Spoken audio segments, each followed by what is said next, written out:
No Ar. Um programa que mostra, divulga e debate o terceiro setor, dando voz à solidariedade e construindo a cidadania.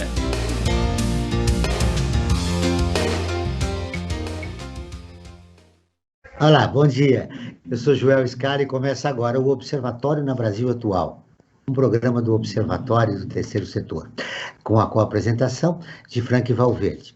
No programa de hoje nós vamos falar sobre a síndrome de Down e o autismo na pandemia. Sem acesso à escola, aos amigos ou espaços comuns de lazer, 9 em cada 10 crianças apresentaram mudanças no comportamento, desde oscilações de humor à ansiedade, segundo pesquisa da Sociedade Brasileira de Pediatria. Nesse cenário, como ficam as crianças com síndrome de Down e no espectro autista? Para refletir sobre o assunto, nós vamos conversar com o psicólogo Flávio Gonzalez. Ele é executivo de negócios sociais do Instituto Jô Clemente, a antiga PAI de São Paulo. Nós estamos aguardando um contato com a Roselinda Capelato, que é psicóloga com pós-graduação em psicopedagogia e autismo, com cursos de método ABA e especialização em autismo. Você vai conferir as notícias do mundo com Alexandre Soares, da Rádio ONU, direto de Nova York. E os destaques do site do Observatório do Terceiro Setor, com o Frank Valverde. Bom dia, Franklin. Bom dia, Joel. Bom dia, Flávio. Bom dia a você que está em sintonia com o Observatório na Brasil Atual. Seu destaque da semana. O que de mais importante, segundo a tua visão, aconteceu nessa semana? Olha, o destaque que eu vou dar, o destaque principal foi as manifestações que ainda se repercutem, né, que aconteceu no sábado passado. Elas são fundamentais, aí mostra também a insatisfação da população com a má administração do governo Bolsonaro com relação à Covid-19. E falando nas manifestações, você lembrou um fato importante, Frank, que a gente conversava fora do ar. Por que os grandes veículos de comunicação foram, digamos, econômicos na cobertura, e alguns nem publicaram nada a respeito destas manifestações? Olha, Joel, eu acho que de uma certa forma é um pessoal que está comprometido com a política do Bolsonaro, né? Porque se não tivesse comprometido com essa política nefasta que tem levado mais de quase 500 mil de pessoas à morte vítimas da Covid, estariam dando as manchetes do que de fato aconteceu. Manifestações com máscara, de passagem, a grande maioria absoluta das pessoas de máscara, mas protestando contra essa má administração relativa do governo federal com relação à pandemia, né, que realmente está levando o Brasil a liderar negativamente em mortes com relação à Covid e a contaminação também, proporcionalmente à população do país, né? Então acho que esse que é o destaque, um dos destaques. E outro destaque que tem que dar com relação até ao programa de hoje, que vai falar de crianças, né? É o comentário feito pela secretária de Gestão do Trabalho e Educação do Ministério da Saúde, Mayra Pinheiro, que ela participou da CPI. Tem uma matéria que foi publicada, inclusive, no Correio Brasiliense, que diz que tem um vídeo dela defendendo imunização de rebanho, inclusive para crianças, né? Então isso eu acho que é, no mínimo, digamos, desumano, né? Você pensar em imunização de rebanho, sendo que tem muita criança que diz, elas estão imunes. Não, não são imunes, tem muita criança morrendo com relação à Covid-19. Eu acho que isso é uma atrocidade, você querer fazer imunização de rebanho. Com a sociedade toda já é um absurdo, com criança mais ainda, porque elas são totalmente indefesas, e isso seria, para se dizer o mínimo, desumano. Deixa eu cumprimentar aqui o nosso primeiro convidado, o Flávio Gonzalez. Bom dia, Flávio, seja bem-vindo ao programa. Bom dia, Joel, bom dia, Franklin, bom dia a todos que nos acompanham. Primeiro, em nome do Instituto Jô Clemente, gostaria de agradecer, né, esse convite por a gente estar aqui conversando, esse bate-papo, esse momento tão importante, né, para a nossa sociedade, e falar dessa questão do terceiro setor, né, aqui no Observatório do Terceiro Setor, que eu acho que o terceiro setor é essa força do bem, né, da sociedade civil, atuando incansavelmente em prol da sociedade. Flávio, a gente já deu nos inícios aqui, eu falei no início do programa, eu falei sobre 9 em cada 10 crianças que apresentaram mudança no comportamento, né? Em relação à síndrome de Down, para iniciarmos nossa entrevista com você, o que você gostaria de destacar que de importante aconteceu do ponto de vista negativo com essas crianças que tiveram seu tratamento comprometido por causa do isolamento social?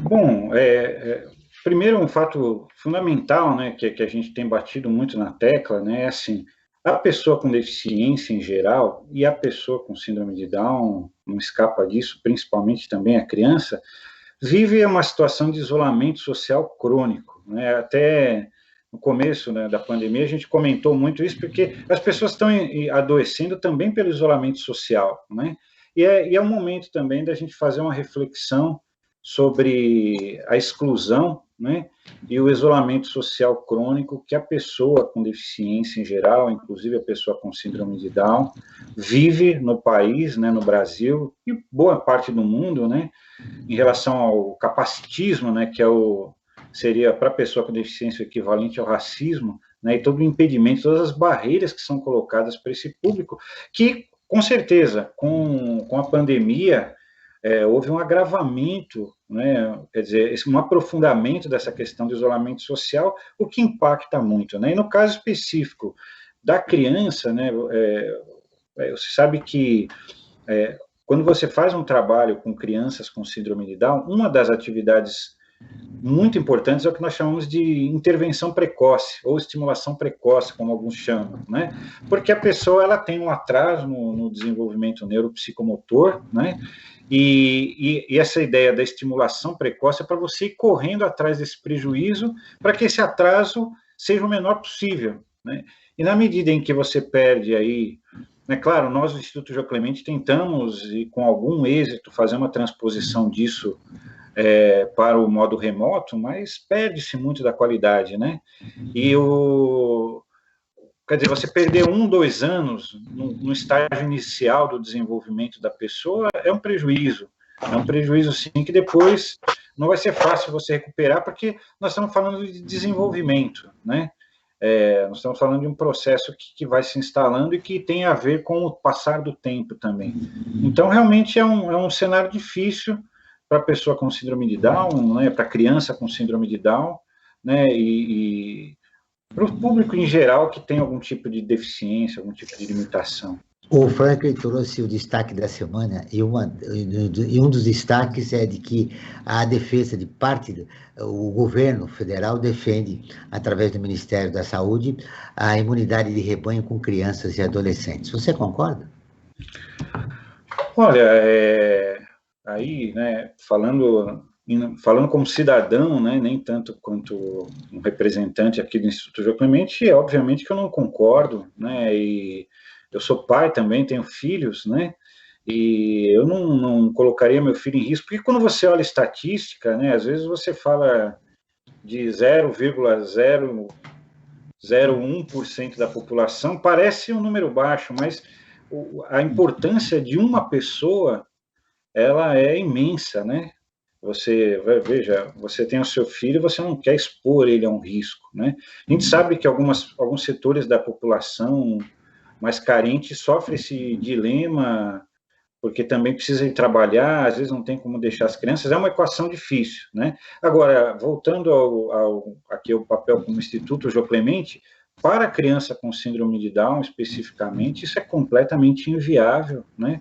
Porque isso precipitaria realmente um quadro de mortalidade gravíssimo, né? Porque a pessoa tem comorbidades, enfim.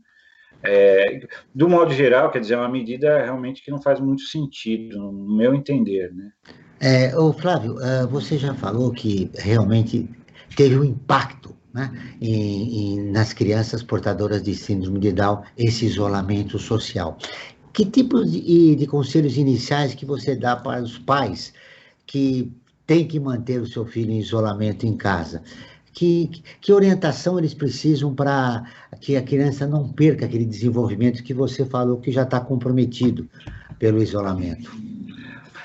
Bom, nós do Instituto Jô Clemente, já desde o ano passado, soltamos vários vídeos, né, cartilhas, materiais, justamente para ajudar os pais a construírem uma rotina que seja produtiva, uma rotina que tenha atividades ricas, né, que trabalhem pelo desenvolvimento, né, e muitas organizações, né, já que nós estamos falando do terceiro setor, muitas organizações, e nós não fomos diferentes, rapidamente nos reinventamos, né, e estamos fazendo, dentro do possível, as terapias por modo remoto, né, usando todas as ferramentas que estão ao nosso alcance, seja internet, né, o WhatsApp, Skype, enfim, YouTube. Estamos tentando usar todas as ferramentas para evitar esse prejuízo, né? Então, o conselho, né, que a gente daria, né, para os pais, que a gente dá, por exemplo, para as famílias que a gente atende, é assim, não descuida, não é um momento, né, não é porque está em casa que a pessoa vai ficar ali aleatoriamente, vamos esperar tudo isso passar. É um momento de você continuar o trabalho de desenvolvimento da pessoa, de educação, né, procurar ter uma rotina diversificada, né? A gente sabe que a pressão sobre as famílias também é grande, isso é um desafio, né? Então, é esse esforço de manter a pessoa em atividade e com a máxima interação possível. Atividade e a máxima interação possível para evitar um retrocesso no tratamento. Isso é muito importante. Exatamente. Agora eu já estou vendo a Roselinda Capelato, que é psicóloga com pós-graduação em psicopedagogia e autismo. Tudo bem? Seja muito bem-vindo ao nosso programa.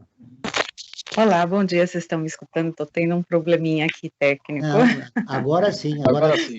Estamos. Eu só não vejo vocês, mas vocês estão me vendo, é importante. Muito então importante. Você só dá um toquinho na câmera para aparecer a parte, os lábios, né, abaixo do nariz, ainda você acertar. Se você acertar a tua câmera, ficaria melhor. Mas, Rosalinda, eu não sei se... isso, está ótimo assim. Isso, muito bom. Muito bom. Ó, a gente sabe que as crianças ficaram em isolamento social. E aí eu estava conversando com o Flávio já, você e o Flávio são os dois convidados do programa para falar sobre síndrome de Down e o espectro autista.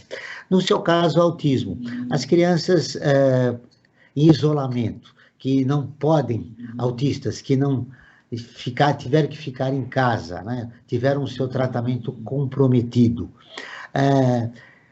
Que consequências tem isso na evolução do trabalho que vocês realizam? Olha, tiveram muitas consequências, né? Houve um atraso, né? E um retroceder de todo o tratamento, né? Porque elas vinham com um tratamento assíduo de aprendizagem e de estabilização do comportamento. E aí elas ficaram em casa, os pais estressados, os pais ansiosos, e elas ansiosas. Elas têm tudo que nós trabalhamos é a interação social. Então, elas aprendem muito com a interação social com um colega.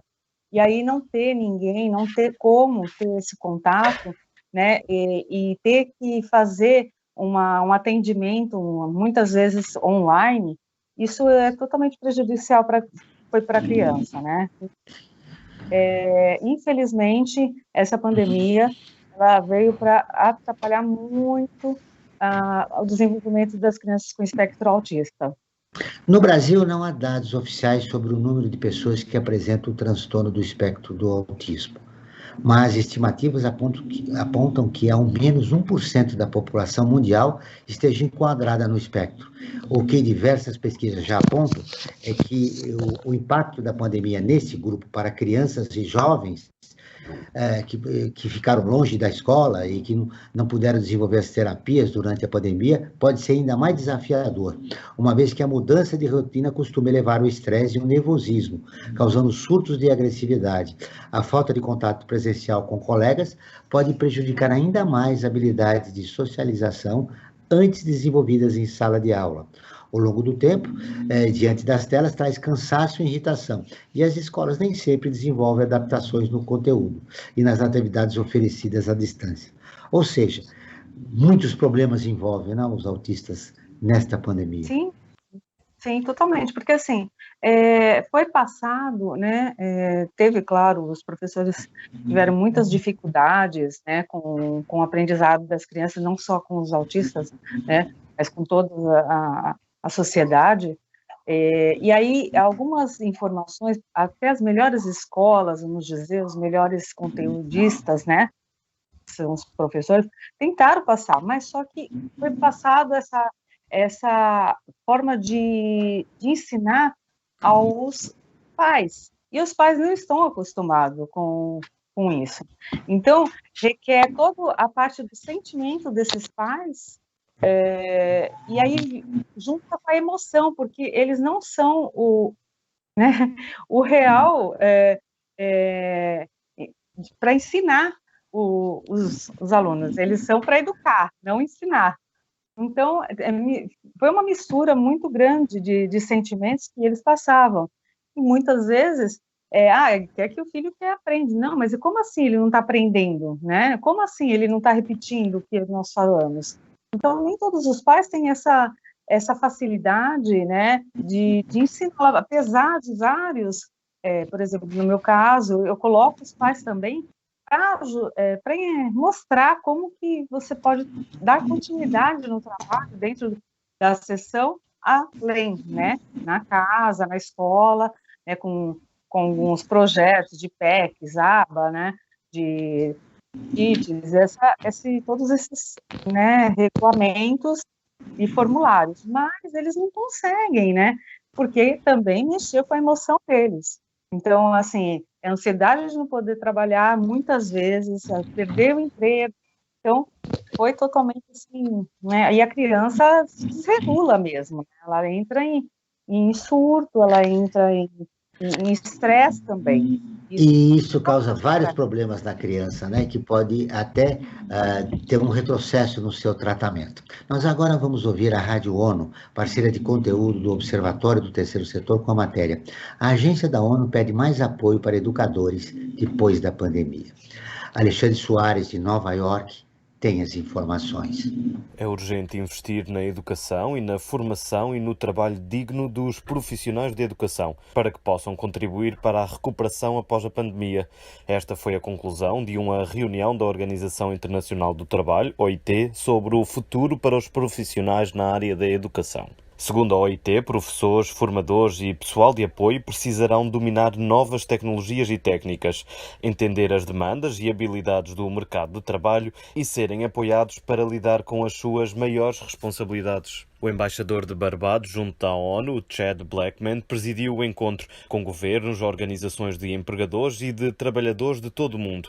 Segundo ele, o futuro exigirá investimento em educação e habilidades, e são precisos professores e trabalhadores motivados e bem apoiados para que possam preparar os alunos para a vida e o trabalho. A pandemia mostrou a rapidez das mudanças, em particular o grande uso da tecnologia. Estas transformações, além de funções e responsabilidades adicionais, estão revolucionando o trabalho dos professores, administradores e pessoal de apoio à educação.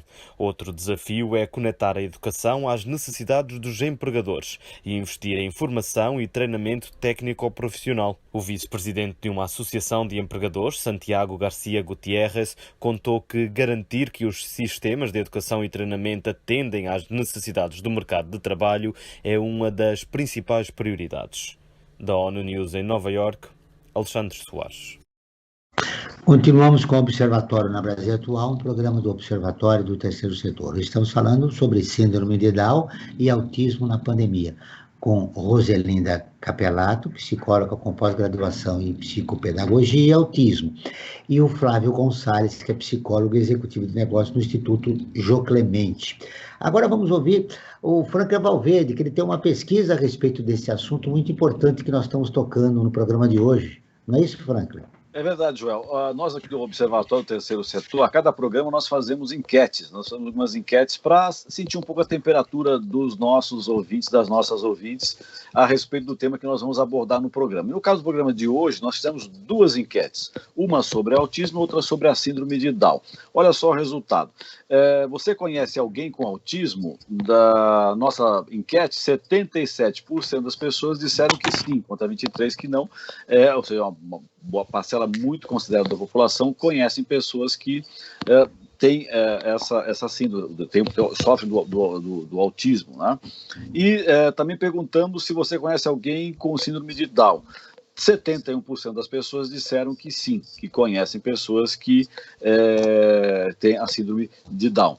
E eu queria aproveitar também, Joel, para dar o nosso canal aberto com nossos e nossas ouvintes, né, que é o nosso WhatsApp, o número de WhatsApp, no qual as pessoas podem sugerir pautas, fazer críticas, enviar elogios também, né? Também gosta de receber elogios, né, quando são merecidos, né? Enfim, esse canal aberto com todos e todas. É através do nosso WhatsApp, prefixo 11 aqui de São Paulo, e o número é 98851-2317. Repetindo, prefixo 11 aqui de São Paulo, 98851-2317. E, Joel, sempre que se fala na questão do autismo, da síndrome de Down, né, me faz lembrar o tempo da nossa infância, né, Joel? E o quanto que as pessoas, o quanto os nossos coleguinhas, né, que sofriam com o preconceito, né? Então eu pergunto, passado já um bom tempo, a sociedade está um pouco mais esclarecida a respeito disso, ainda há um preconceito com respeito ao autismo e à síndrome de Down? Podemos começar até com o Flávio falando sobre isso, depois a Roselinda fala sobre o autismo, e o Flávio sobre Down. Existe ainda esse preconceito latente na sociedade a respeito? Ô Franklin, existe sim, né? Infelizmente, né, a gente sempre diz, né, que o preconceito e a discriminação em relação à pessoa com deficiência, ele atravessa a história da humanidade, né? Se você procurar lá no Antigo Testamento, você vai ver que as pessoas com deficiência não podiam entrar nos templos, né? Elas eram consideradas impuras.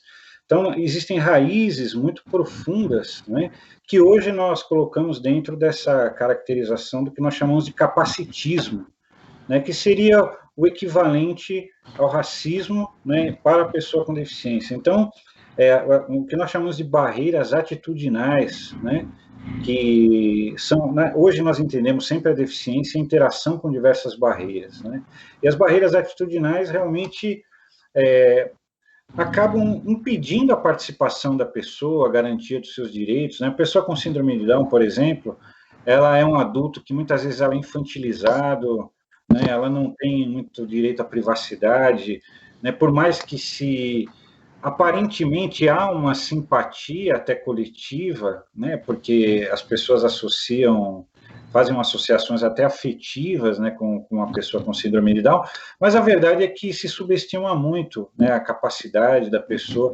Eu sempre digo uma coisa curiosa, né, sobre a deficiência intelectual de um modo geral, que é o público que nós atendemos no Instituto Jô Clemente, né. É curioso como a maioria dos nomes que se referiram às deficiências intelectuais ao longo da história se tornam palavras pejorativas, né? A própria síndrome de Down, quem nunca chamou ninguém, até pejorativamente, ou em termos de chacota, usou a palavra mongoloide, né? O mongolismo, né, ele foi um termo criado pelo Dr. Langdon Down, né? Aquele que catalogou primeiro a síndrome de Down, por uma analogia à população da Mongólia, né, em termos estéticos mesmo, né, uma população de baixa estatura, com o olho meio puxado, e passou a identificar o mongolismo para uma forma de caracterizar a síndrome, né, isso, né, lá atrás, né, depois o Lejeune, em francês, ele cunhou o termo síndrome de Down, até em homenagem ao Dr. Down, mas você veja que, com o tempo, esse termo se tornou altamente pejorativo, né? Assim como outros termos referidos à deficiência intelectual, que não usamos mais hoje, como, né, débil mental, retardado, idiota.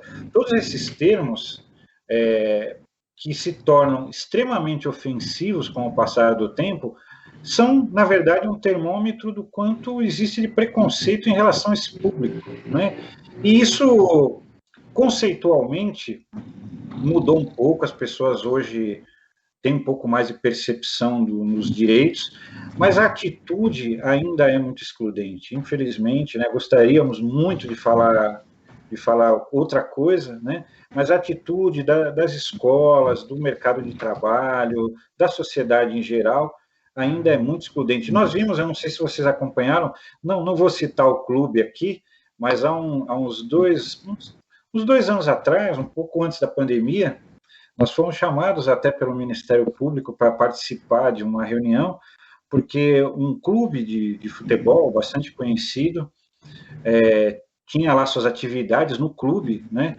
E um professor de yoga, atendendo ao pedido de uma cliente, de uma sócia do clube, desligou, né, uma jovem com síndrome de Down do curso de yoga, porque essa associada dizia que ficava incomodada com a presença dela, né? E a coisa foi feita de tal forma que uma assistente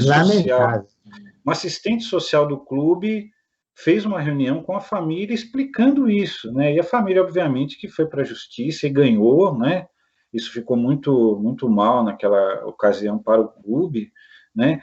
Mas isso é um reflexo do quanto a sociedade ainda precisa amadurecer nesse sentido, né? E o autismo tem muito preconceito? Muito, muito, porque o padrão, né, do transtorno do autismo é muitas estereotipias, né? Então eles balançam, né, os flappings, né, de balançar as mãos, de balançar o corpo e fazer barulhos, né? E isso incomoda, por exemplo, né, para algumas pessoas. Ele vai para o restaurante, já olham totalmente para aquela criança e falam, nossa, não dão educação para aquela criança, porque o aspecto, diferentemente do síndrome de Down, o aspecto físico, normalmente, ele, quando não tem comorbidades, ele nossa, a criança é mal criada, né? Ela é vista como uma criança indesejada naquele lugar, né? Esses pais não dão educação para essa criança, manda ela parar de bater, manda ela parar de gritar, manda ela parar de fazer o barulho, porque ela tem muita ecolalias, né, também, repetições, então, às vezes, alto, mas ela é uma forma dela se regular, né, naquele local que ela não conhece. Então, as pessoas não estão sabendo trabalhar. Aí né, pedem para sair, escolas, né, essa criança não tem que ficar aqui, tem que ir para uma escola especial, né? E não é isso, né? A gente pede para escolas especiais quando a criança tem muitas comorbidades, né? E aí fica difícil, porque infelizmente até no ensino, né, em colégios privados também tem, mas colégios públicos é quase impossível, né? Você ter um assistente de sala, mesmo que isso seja pela lei, né, obrigatório, quando os pais entram na justiça pedindo um assistente de sala para aquela criança, é difícil. Imagina, então, assim, ela acaba atrapalhando a aula, né? Então, assim, muitos professores não sabem lidar com essa situação, e aí coloca a criança de lado, manda para a diretoria, está atrapalhando minha aula. Então, isso vem não só de outros colegas, né, da criança, mas também da professora, de toda a representação dentro da escola, dentro dos locais, que às vezes muitos pais nem levam as crianças em festinhas, não são convidados em festinhas de criança, então, assim, há um distanciamento muito grande com elas eles, são né? marginalizadas pela sociedade. São marginalizadas, exatamente. E sendo que até 2030, provavelmente, a gente vai ter mais de 54% da população com índice de autismo, em algum grau, né? E hoje a gente usa muito Asperger, né? Um DSM entra como grau leve, o outro grau 1, 2, 3 e 4, mas assim, existem vários níveis dentro desses níveis que eles colocam de 1 a 3, né? Resgatando a matéria que o Eleutério Govani fez lá, direto de Nova York, é necessário, na área de educação, capacitar os professores para compreender a natureza do autismo, né? Agora nós vamos com os destaques do site do Observatório do Terceiro Setor com Franklin Valverde. Do que mais aconteceu de importante nessa semana, segundo a sua visão, Franklin, no nosso portal? O nosso portal tem muita matéria importante, né, que retrata a nossa sociedade. E tem posso destacar algumas delas. Por exemplo, nós tivemos uma matéria que fala sobre as 6 causas sociais que mais sensibilizam os brasileiros, né? Sendo que a principal delas é a questão da saúde, né? Ou seja, até em função da pandemia, não é à toa que essa é uma das questões que mais acabam sensibilizando os brasileiros. Nós temos outras matérias também que mostram um pouco a situação que o país vive hoje com a questão da pandemia, né? Por exemplo, 3 mulheres são vítimas de feminicídio na pandemia por dia. É um absurdo isso, esses dados aí. O grau de selvageria, que a gente pode chamar assim, né? Acho que nem a selva é tão violenta assim como nós estamos tendo essa sociedade nos dias de hoje. E a matéria que eu quero dar o destaque principal é uma matéria que serve muito de exemplo para todos nós, tá? Que é uma matéria que foi escrita pela Isabela Alves, que diz o seguinte, Joel: o Paulo Gustavo, o ator Paulo Gustavo, doou mais de 1,5 milhão para a organização de terceiro setor. Tá? Infelizmente, o Paulo Gustavo faleceu recentemente, né? Vítima da Covid-19, mais uma das vítimas, né, de quase 500 mil de pessoas que já foram no país. Ele morreu dia 4 de maio, né? E ele teve um trabalho muito grande, né, no terceiro setor. Ele doou esse 1,5 milhão e, inclusive, ele ajudou a construir um centro de tratamento para pacientes de câncer. E, além disso, ele também doou 500 mil para a compra de cilindros de oxigênio para as pessoas de Manaus. E, infelizmente, né, para ajudar essas pessoas de Manaus que estavam sendo vítimas da Covid, infelizmente, ele foi vítima fatal da Covid. Ele foi, a obra dele fica, e o exemplo dele de participação do terceiro setor, mais ainda. Um exemplo a ser seguido por todos e todas, Joel. Essa bolha de solidariedade que está acontecendo no terceiro setor, a gente espere que na pós-pandemia ela continue para que o terceiro setor cresça. Flávio, um estudo da Universidade de Oxford, no Reino Unido, revelou que a população com síndrome de Down enfrenta um risco 10 vezes maior em comparação com as demais pessoas de morrer por Covid-19. Até fevereiro deste ano, quase 700 brasileiros com Down morreram no país vítimas do vírus. São diversos os fatores que fazem com que as pessoas com síndrome de Down, que é uma alteração genética no cromossomo 21, tenham mais propensão a adoecer, além do organismo envelhecer precocemente. Muitos têm problemas no coração, são obesos ou sofrem com problemas de audição ou hipotireoidismo. Flávio, está aí a faixa da população que deveria ser inicialmente vacinada, né, para se evitar que ela morra. Um número expressivo de portadores de Down, quase 700 brasileiros já morreram. Isso, perfeito. Nós tivemos recentemente, né, no próprio Instituto João Clemente, inclusive o governador do estado de São Paulo esteve lá, tivemos a vacinação, né, a pessoa com síndrome de Down.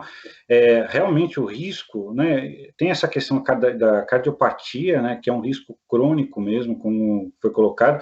Hoje, felizmente, né, sabe que a expectativa de vida durante muito tempo da pessoa com síndrome de Down é muito baixa, né, isso vem crescendo ao longo dos anos. Hoje é muito bacana, a gente circula lá no Instituto e vê a pessoa com síndrome de Down, cabelo branquinho, idosa, né, temos um trabalho focado para esse público também, mas obviamente que o risco é muito grande.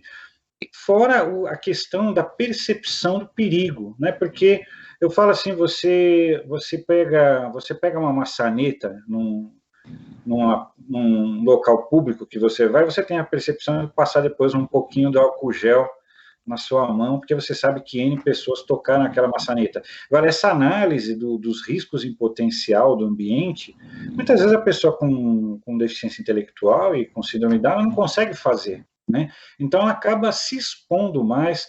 Eu diria até que as pessoas com deficiência em geral, sabe, que tem sido uma reivindicação, né, do público com deficiência, essa questão da priorização da vacina, porque você imagina, uma pessoa com deficiência visual, ela usa muito tato também, né, para se movimentar no ambiente, enfim, né, mas realmente, né, a pessoa com síndrome de Down, ela tem essa exposição, ela vem sofrendo, nós tivemos um índice de mortalidade, né, e só aproveitando, né, o gancho, nós estávamos falando, né, dessa questão do autismo, né, se fala muito hoje, né, que é um movimento super forte, um movimento LGBT, né, fala-se muito da homofobia, mas uma palavra que a gente está tentando popularizar também é o que nós chamamos de psicofobia, né, porque não se respeita a neurodiversidade, né, as pessoas, elas não necessariamente, não é porque você pensa diferente ou age de uma forma diferente que você é inferior, né, é uma questão da neurodiversidade.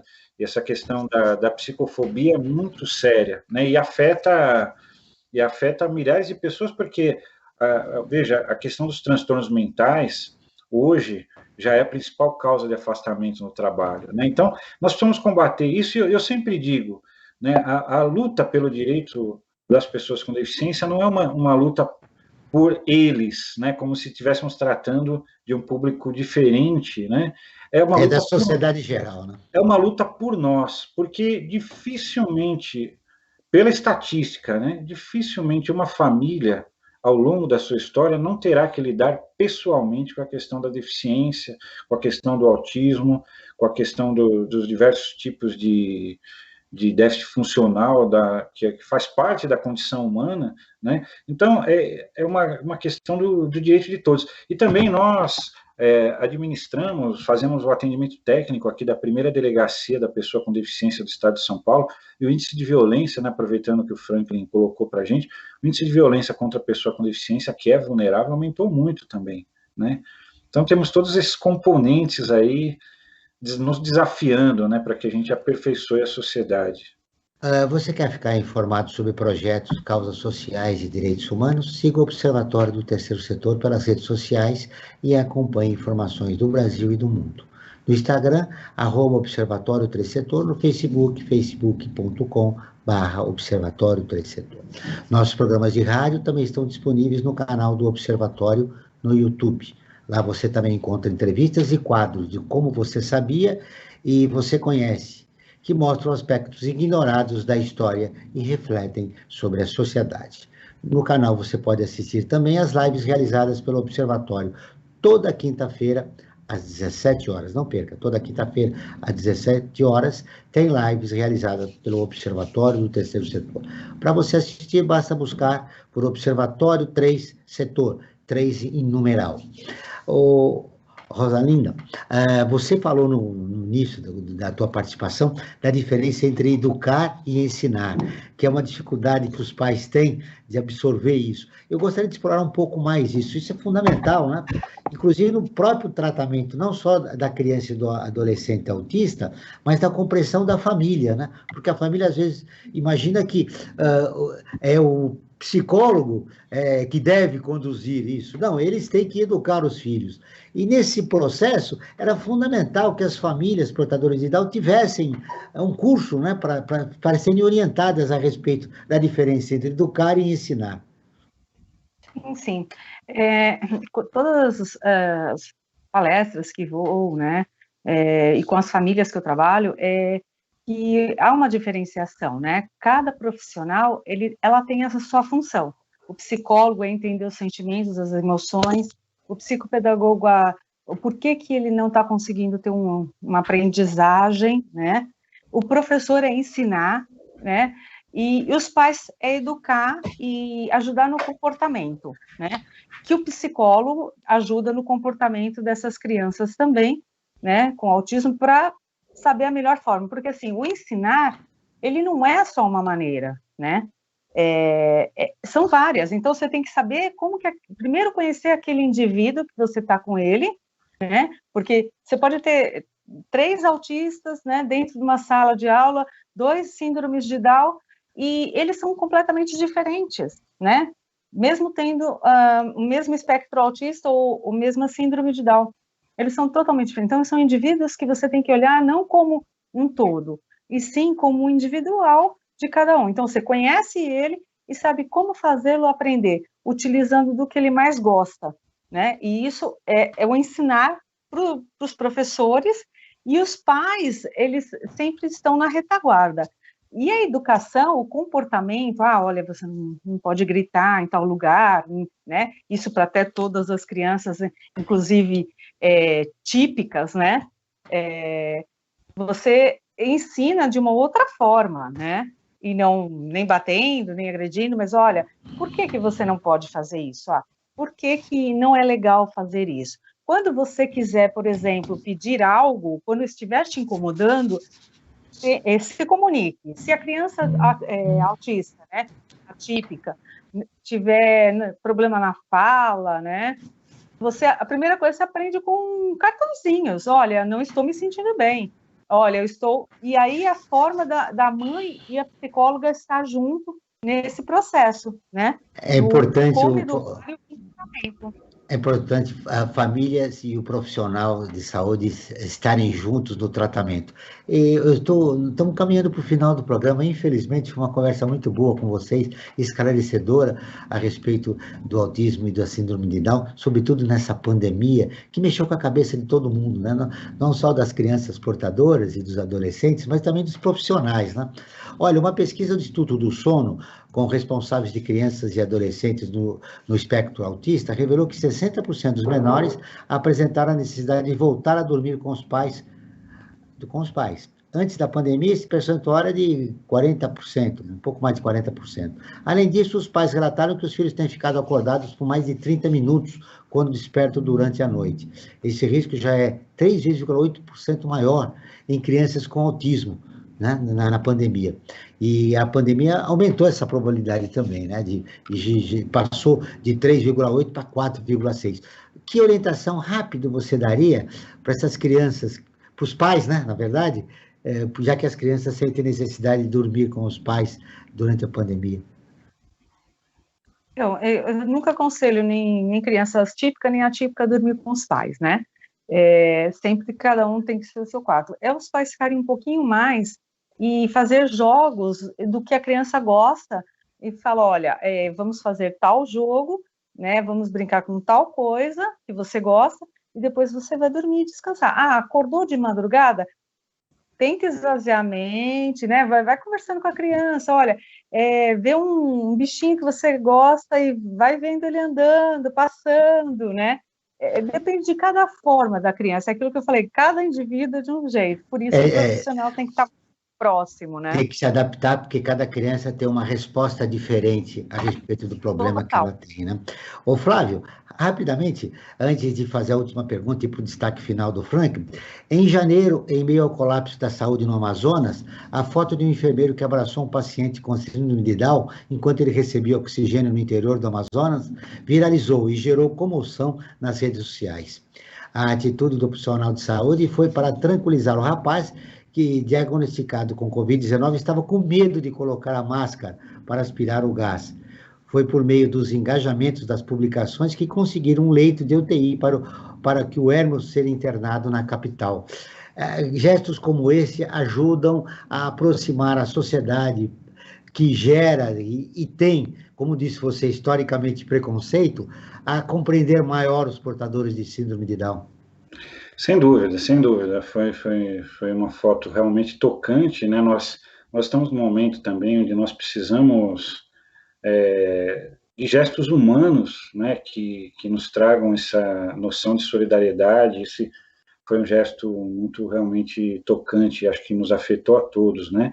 E até fazendo um gancho com a questão anterior, né? Que a Rosarina estava nos colocando muito bem, uma coisa que eu acho importante, né, aí falando também como psicólogo, é filtrar, porque as crianças, de um modo geral, né, e a pessoa com síndrome de Down e com autismo também, não, as crianças não fogem dessa regra.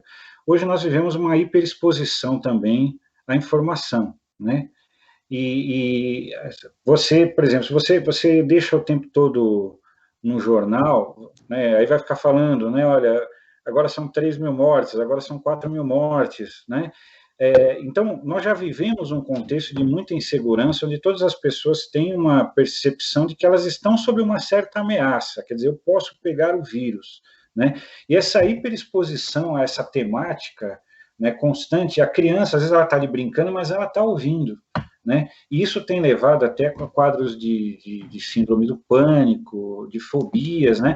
Então, esse gesto, né, do médico, né, de tranquilizar, né, a criança, eu acho que também tem que ser um gesto que todos nós temos que ter em casa. É fundamental o processo de humanização, né, nesse momento. E passar um pouco mais, e tentar, assim, filtrar um pouco, né, para que a gente não potencialize a insegurança que nós já todos estamos vivendo, né? Porque senão realmente fica mais difícil. Né? Fica muito difícil encarar a pandemia, sobretudo para os portadores de síndrome de Down e autismo. Tem 5 minutos para fechar o programa. Franklin, seu destaque final. Eu queria dar destaque para a Luana Rolim, né, que segundo a União dos Vereadores do Brasil, a Luana Rolim foi a primeira pessoa com Down que assumiu um cargo de vereadora no país, né? Ela assumiu por um dia, bem verdade, né, uma coisa mais simbólica, substituindo o titular do cargo, mas isso mostra que a sociedade começa a olhar de uma forma diferente para as pessoas com Down. Então aqui meu destaque fica para a Luana Rolim, a primeira vereadora brasileira a assumir o cargo sendo uma pessoa com Down. Muito bem, nesse final do programa eu queria agradecer nossos dois convidados, parabéns pelo trabalho que vocês realizam, e eu queria a mesma pergunta para os dois. O que mais importante vocês gostariam de deixar registrado no nosso programa, que é fundamental para que pais e a sociedade em geral compreenda melhor a síndrome de Down e o autismo? Nós começamos com você, Flávio. Um minutinho para você. Bom, repetindo, né, o que nós falamos, né, eu acho que a principal barreira ainda são as barreiras atitudinais, né? Então, nós precisamos aceitar a diversidade humana, acolher a diversidade humana, né? Durante muito tempo, nós ficamos numa perspectiva de tentar, meio que, entre aspas, consertar as pessoas, né? Quando, na verdade, nós temos que consertar a sociedade. O problema não está no indivíduo por ele ser diferente, mas sim numa sociedade que rejeita e que impõe inúmeras barreiras com diferenças que, na verdade, fazem parte da nossa condição humana. Então, acho que acolher, né, aceitar as pessoas na sua singularidade, né, na sua peculiaridade, porque toda pessoa tem o seu valor, né, inalienável como ser humano, né, e nós devemos reconhecer esse valor, né. Eu acho que isso é uma mensagem que vale a pena ficar. Né. Seu destaque final, Rosalie. Bom, então, completando, e as minhas palavras são iguais ao do colega, né? Você tem que, como nós vemos que está aumentando a quantidade, né, de pessoas com tantas diferenças, tantas atipias, né?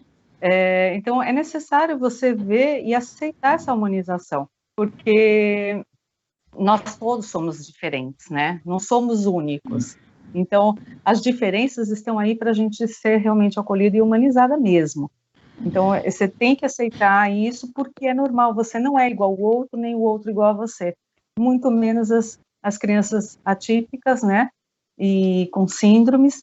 Então, é o acolhimento disso, porque nós vamos aprender, né. As pessoas que se dizem que típicas, né, elas vão aprender a se conhecer melhor, né? Então, o acolhimento, a humanização é necessário, entender as diferenças, respeitar. O respeito é para todos, né? Seja para todas as fobias, né, que existem no mundo, é o respeito, né? Entender aquela criança, entender aquela pessoa que tem a diferença, seja social, seja psíquica, entender esse processo. Eu espero que a entrevista com o Flávio e você tenha contribuído para que a sociedade compreenda melhor a síndrome de Down e o autismo, e que contribua também para começar a diminuir o preconceito na nossa sociedade. O Observatório na Brasil Atual está terminando. Agradeço a presença de Roselinda Capelato, psicóloga com pós-graduação em psicopedagogia e autismo. A Flávio Gonzalez, psicólogo executivo de negócios sociais no Instituto Jô Clemente. Esse programa foi produzido pela equipe do Observatório do Terceiro Setor. Na próxima terça-feira, às 9 horas, acompanhe nosso programa Brasil Cidadão, sempre com assuntos importantes da atualidade. E ficamos por aqui, sempre na luta por uma sociedade mais justa, solidária, sustentável e tolerante. Até o próximo programa.